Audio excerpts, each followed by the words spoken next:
Friends, జై హనుమాన్. ఇప్పుడు నేను మీకు ఒక ఆంజనేయ స్వామి గురించి చెప్పబోతున్నాను ఫ్రెండ్స్. నాకు తెలిసిన వాస్తవాన్ని, నాకు తెలిసిన నిజాన్ని మీతో షేర్ చేసుకోవాలి కూర్చుంటా. ఆంజనేయ స్వామి గురించి చెప్పబోతున్నాను. దేవుళ్లలో అందరికన్నా అత్యంత శక్తిమైన పవర్ఫుల్ వాడు ఆంజనేయ స్వామి. చిరంజీవి ఆయన్ని నమ్ముకుంటే మనకు జరగని పని అంటూ ఉండదు. ఎందుకో ఎక్కడి దాకా ఎందుకో ఫ్రెండ్స్, నాకు జరిగింది, నా జీవితంలో జరిగిందే నేను మీకు చెప్తున్నాను. మా పిల్లకి మెచ్యూర్ అయింది. అయిన 11వ రోజు ఫంక్షన్ అయిపోయాక 12వ రోజు సాయంత్రం పడిపోయింది. ఫిట్స్ లాగా వచ్చాయి. హాస్పిటల్లో జాయిన్ చేశాం. మా పిల్లకి గాలి పట్టింది. 5వ రోజు ఆకుల మీద ఉన్నప్పుడే మా పిల్లకి గాలి పట్టింది. అయితే మేము ఎన్ని చోట్లకి తిప్పాము ఆ గాలిని వదిలించడానికి. ఎన్ని చోట్లకి తిప్పామంటే అసలు చెప్పలేము. ఎంత డబ్బు ఖర్చు పెట్టామంటే చెప్పలేము. కానీ చివరికి ఆ గాలిని ఆంజనేయ స్వామి తరిమి తరిమి తరిమి తరిమి కొట్టాడు.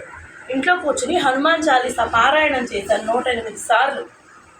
ఆయనే ఆ గాలిని తరిమి తరిమి తరిమి తరిమి మా పిల్ల దరిదాపుల్లోకి చేరకుండా కొట్టాడు ఆంజనేయ స్వామి. తర్వాత అల్లా, బిస్మిల్లా రహమాన్ రహీం. అల్లా కూడా తాడు వేశాక, అల్లా ఆయన దగ్గరికి తీసుకెళ్ళి తాడు వేశాక ఆ గాలి అనేది మా అమ్మాయి ఒంటి మీద నుంచి పూర్తిగా పోయింది. కానీ ఆంజనేయ స్వామి చాలా పవర్ఫుల్.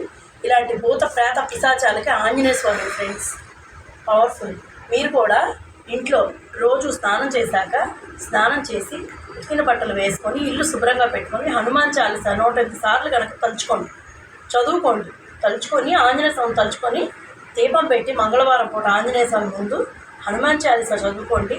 మీకున్న బాధలు, కష్టాలు, భూత ప్రేత పిశాచాలు, అన్ని అప్పుల బాధలు అన్నీ ప్రతి ఒక్కటే పోతాయి ఫ్రెండ్స్.